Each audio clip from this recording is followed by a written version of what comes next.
Funny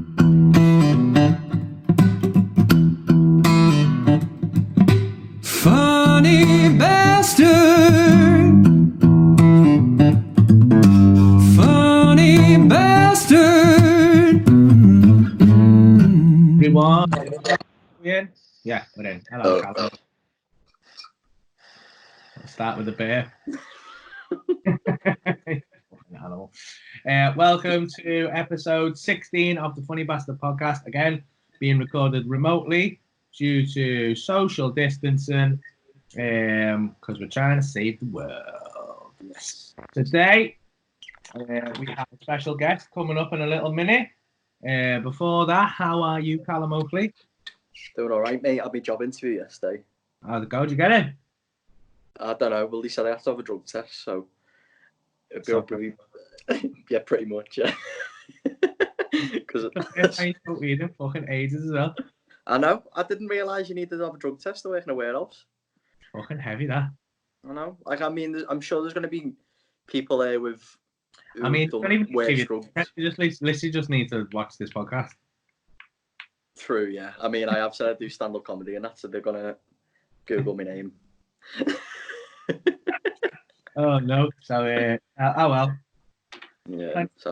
Plenty more fish in the sea, as they say. Yeah, I know. How are you doing anyway? You coping? You got your top on today? Yeah, I've got a top on. It was a bit chilly today. Yeah, I'm good. You know, got up again, done some yoga. Mm-hmm. There's a woman on YouTube called Adrian. She does like yoga videos. So I've been doing one of them every morning, and then going into the little gym and doing like a little bit of cardio and that. Waiting for my weights to come today. So I'll be fucking proper. I'm gonna get fucking massive. Look. Get your prison bod. I bought a load of gear. Yeah. Just meditating and shit. It's gonna be fucking like a big fucking massive monk by the end of it. Are you gonna join a prison gang? Yeah, I've shedded all my worldly possessions. Just fucking wearing toe shoes. That's it. What the shower's like there? Am I in the... Oh, yeah, is that too bright now? I'm gonna set the light. That's sound there. So, all right. So we've got a special guest on today. You've never met this guy, have you? Nope. I'm excited to meet him now. And I think he's changed my life a little bit, to be honest. Yeah. Genuinely, like, especially with what's happened in the last couple of weeks. I think if I had only met him like 2 weeks ago, which is weird because it seems like a fucking another lifetime. But yeah, I feel like he's done a lot for me already. So yeah, hopefully we can spread the word and he can help some more people out. Love that. I'm going to give him a little call now, see if we can get him on. I'm going to say. Ad. Thieves, aka the Mind Shaman. Hello. Hello. Hey, all right, can you see me okay? Can't see. Oh, there you go. Hey, there. Hey, Kev. Sideways like this. Yeah, that's sound, that, mate. That's all good, that. All right, boys. How are you, mate? You okay? I'm good, you know, lads. Very good. Callum, meet Kev. Kev, meet Callum. Hey, Kev. Callum, you all We'll right, do mate? it. Handshake, mate. Oh, yeah, go on. It is right, boys. So, I've just been telling the people, we only met like 2 weeks ago, but it seems like a lifetime ago now. That's what happened, brother, that's why. Yeah. I had a bit of an experience with Kev in that very room there, in that very chair, Kev. With that lady behind me. That lady. Yeah, I'm in a hot seat now, Paul. Yeah. Some people have been to some of the worlds in that chair. I don't really feel like, part of me feels like I'm still in that chair, right? And I'm gonna wake up in about half an hour, and you're just gonna be sat there and go, what happened? And I'll be like, the world ended, you know. I'm waiting to wake up from it myself, mate. Crazy. So for anyone that does, are we all right to talk about DMT and stuff? Talk about whatever you want me, yeah. So I went and did. It's the second time I've done it. I went and did DMT with Kev a couple of weeks ago. It was a lot more controlled than the first time I'd done it. And I've been trying to. I tried to explain the experience after it on the podcast. Really hard to verbalize it. See that woman in the background. She leaned out and she was very caring. She's very reassuring, isn't she? Yeah, she's good. But I mean, you wouldn't imagine it would be if she leaned out of that picture and just kind of looked at you. But like, No, freak you the hell out, mate, wouldn't yeah, it? yeah, Normally. like logically in like the cold light of day that'd be terrifying. But like in the moment, it's really really nice. It's a pleasant. Yeah. It is. Reminds me of home. Other than that, though, Kev, I've just been saying as well. I think, especially with what's happened in the last couple of weeks, because after that I came back and you taught me a bit of meditation, a bit of mantra work, didn't you? And I've been doing that every morning and every afternoon, for like 15. Keep the fear at bay, Paul. What? We've got to keep the fear at bay because everyone's getting hysterical, and now we've got to try and keep that temper down, keep that relaxed. Yeah. What would you? For all that. Yeah. Would you suggest people? It's something for a lot of people should be taking up right now. I think they should take advantage of it. Yeah, if you've been forced into this situation where you can be alone and introspective, then go for it. Because you've seen yourself the benefits you can get. You can come out of the 2, however many weeks to keep us in. You can go out completely relaxed and balanced and ready to take the world on instead of having it constantly coming at you. It could provide a nice break for people. I think it might. I think it might heal the world a little bit. I think so too. Because you know what? Right, another thing it's had an effect of doing. It's destroyed a lot of egos. Yeah. The social media's a different place, mate. Completely. All these people aren't so sure of themselves aren't anymore, and sometimes that's important. Yeah. Yeah. But how are you feeling, Callum? Do you think you benefit from any meditation at the minute? You feeling calm? I haven't done any meditation at all. I'm not calm at all, mate. I think Callum. I was saying to Callum like the day after. I think Callum would benefit, especially from a bit of DMT, but from some meditation work and just Stephen like because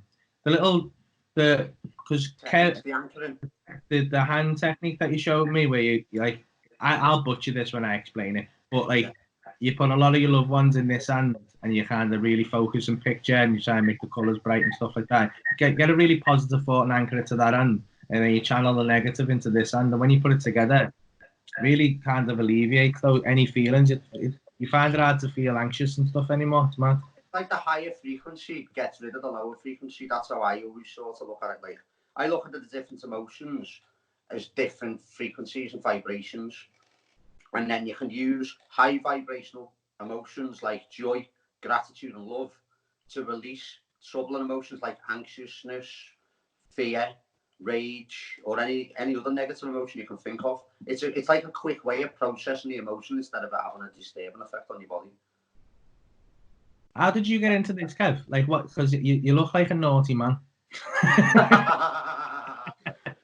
Well, obviously we've done whatever we need to do to survive, Paul. But I think it was on my third kid.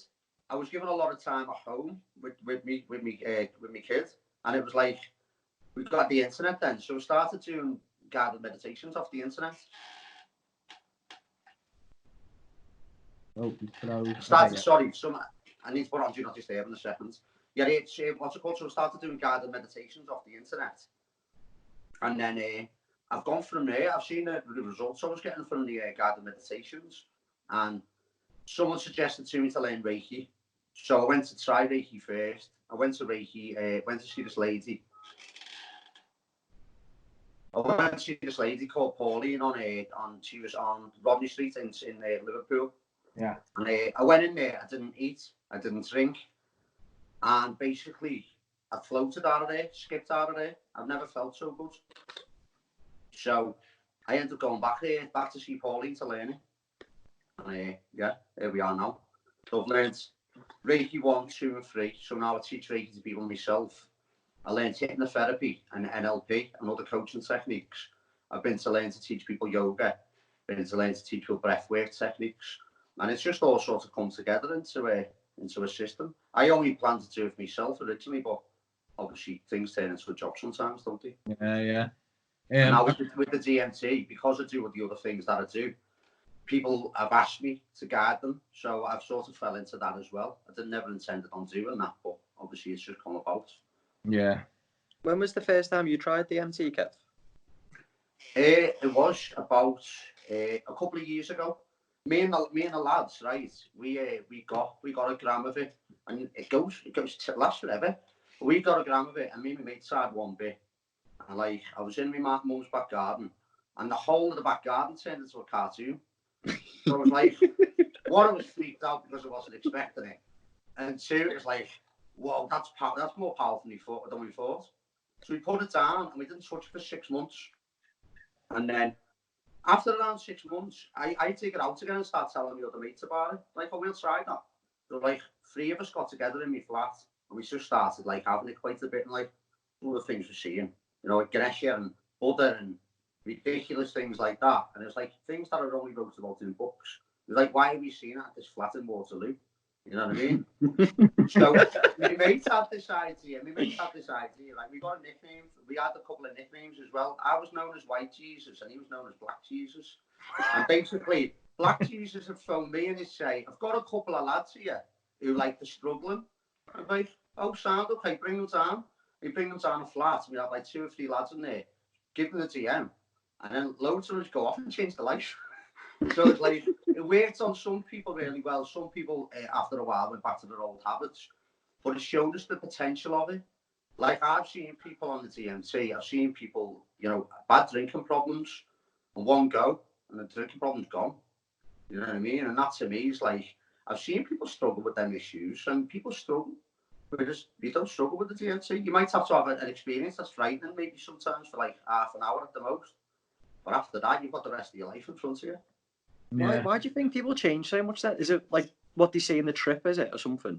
It's psychological, you know. It's like say like we've built up through our experiences. We've got certain psychological structures. Some of them structures have become dangerous for us and self-destructive.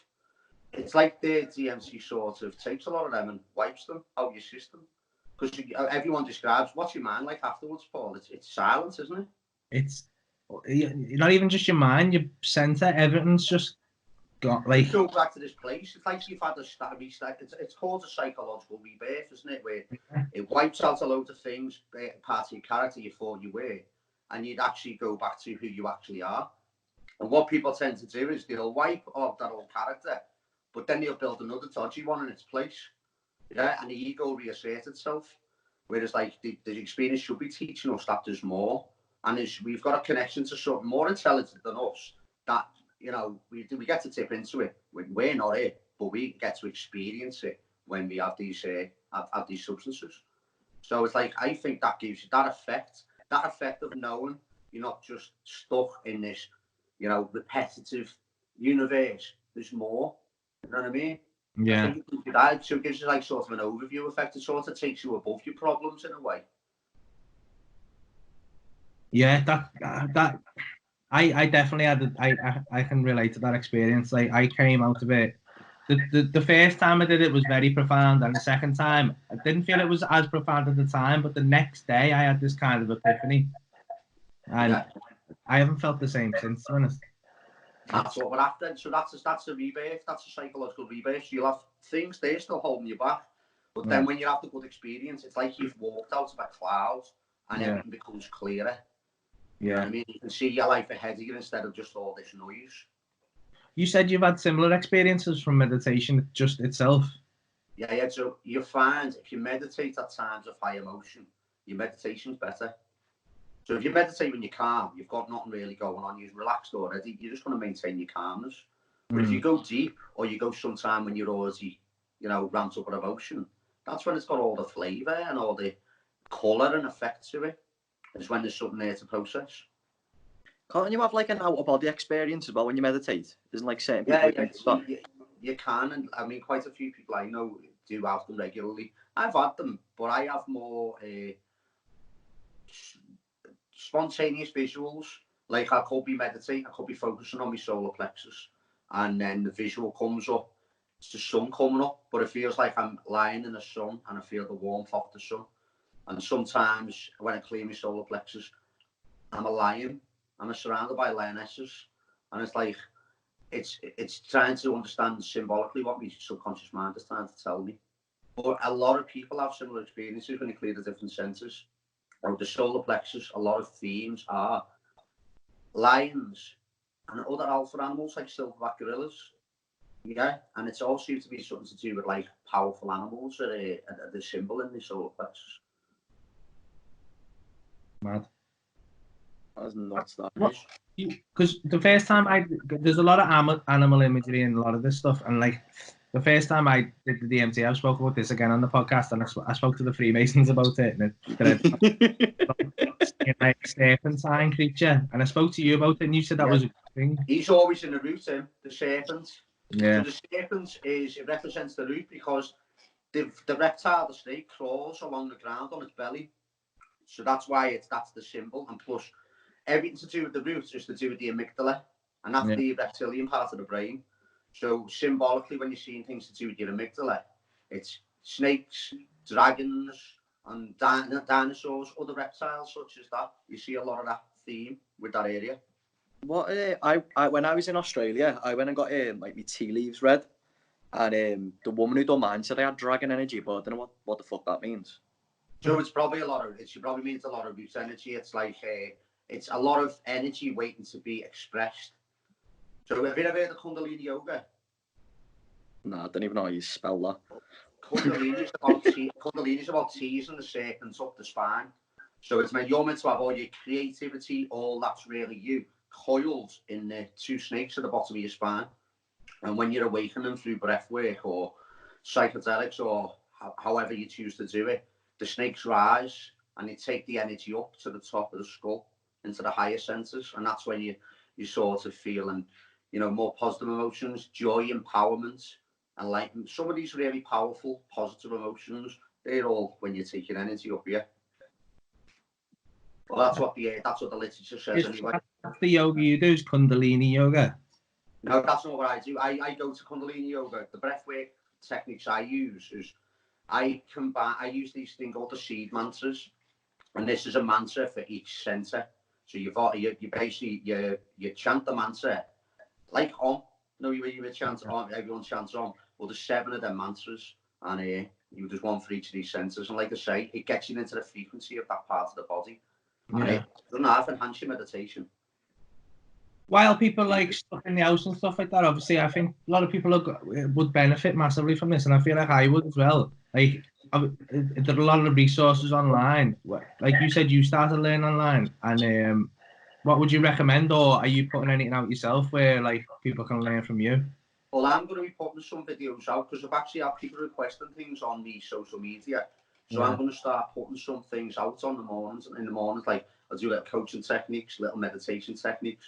When I have the baby, I'll do something that people can do with the kids. So like I'll be sharing little bits like that anyway. And while this is all going on, I'm going to be able to do Skype sessions and sessions by Zoom and FaceTime. So if anyone wants a one-to-one, I'm still going to be at work. Oh, sound, that's good then. But I'll be trying to share as much useful stuff as I possibly can. But the best thing I can say to everyone is embrace the fear and process the fear instead of being consumed by it. Because it's when we get consumed by the fear, what can we do? Whereas like if we can process the fear, we can make better decisions about what we're going to do. Yeah. Is there any quick like, let's say for example, I'm sat in my house now, like everything's uncertain at the minute. Maybe I can't go out the house, I'm self-isolating. Anything like feeling anxious, any quick thing you could do just to sort of give little people a little taster of what they could do? Change your breathing techniques for a start. Take it from breathing through the mouth shallowly into the lungs. Breathe through the nose deeply into the diaphragm. Because the act of breathing into the diaphragm, when the oxygen leaves the diaphragm, goes into the lungs, it pushes carbon dioxide out. And it's carbon dioxide in the lungs that causes the panic that people feel, it causes the stress. Short breaths will make you panic. Nice, long, deep breaths will make you relax. And then if you do that consciously for a month, that's your new breathing technique because you reprogrammed your autonomic nervous system to just repeat the behaviour. Nice. Okay. Do you know the technique I showed you as well? For getting rid of fear, that technique I showed you where we can get, someone can just imagine like 10 things, a few things they're grateful for in their life, and then a few people they love and put them all in like a favourite place.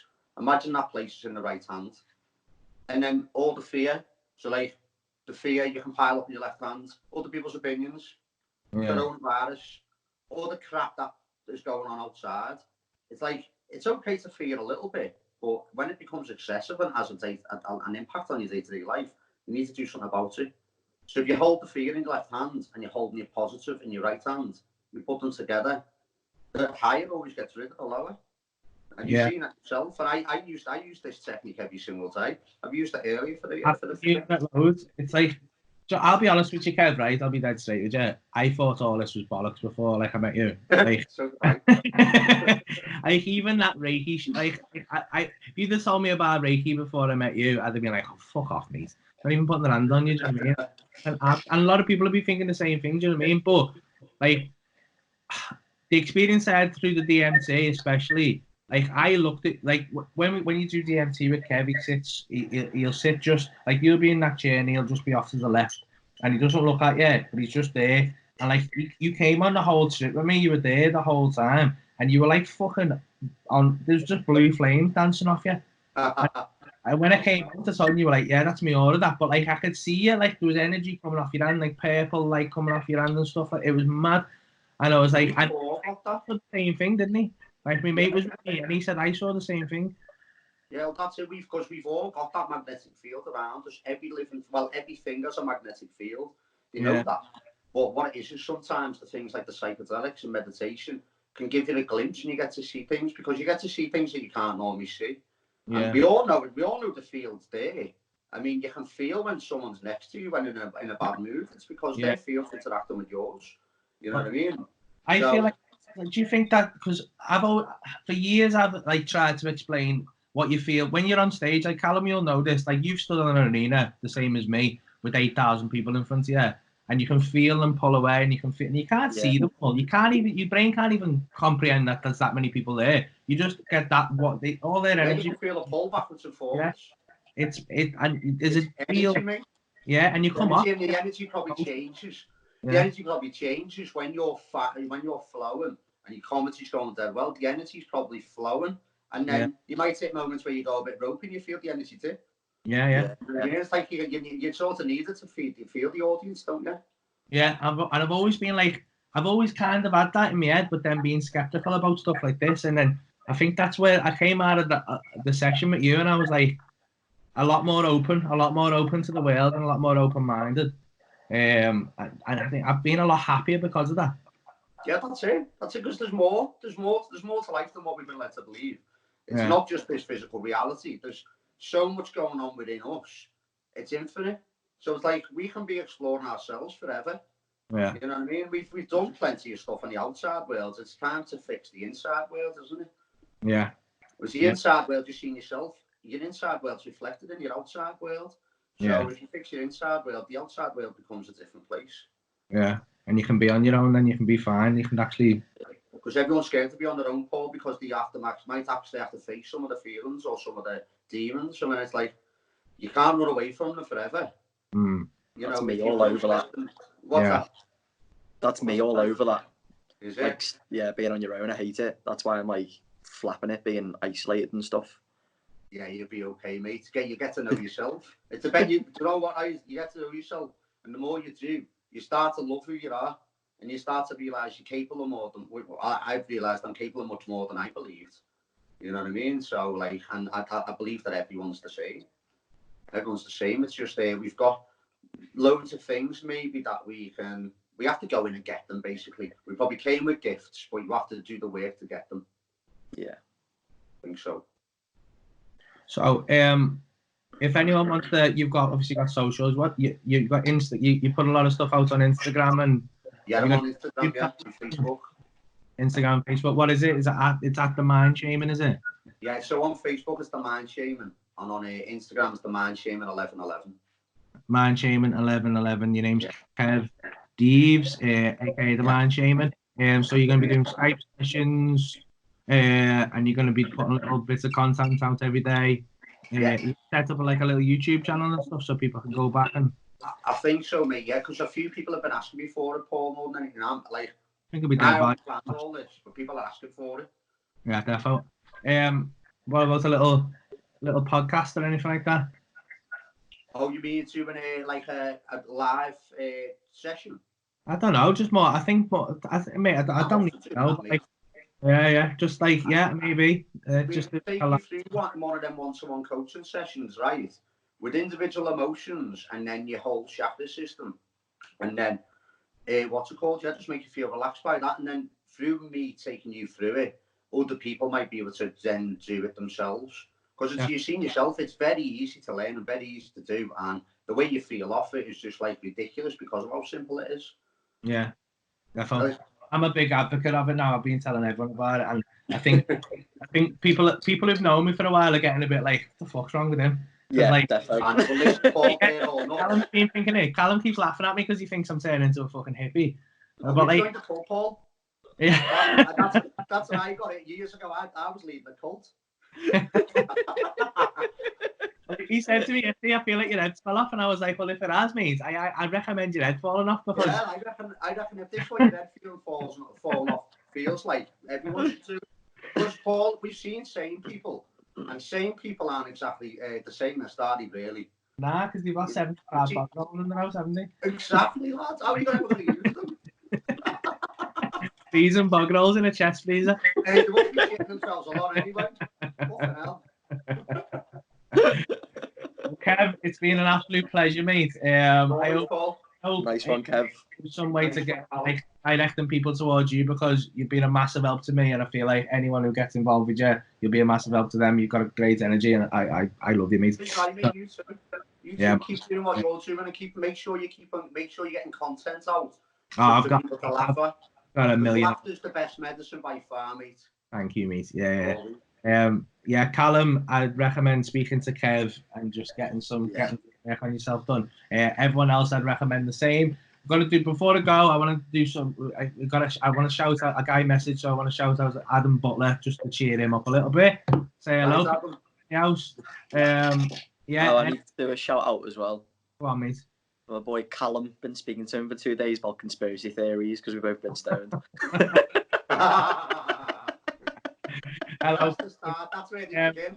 If anyone's stuck in the house, or anyone's like, hopefully these are cheering your days up a little bit, and you're getting some good info from them. If you want us to say hello to you or anyone else, just message the page at Funny Bastard. It's BSTRD. And until then, we'll be back tomorrow with more chat. I think we got Danny Mac coming on tomorrow. So yeah. Oh, nice. Thank you a lot. Hey, mate. See you later. Nice one,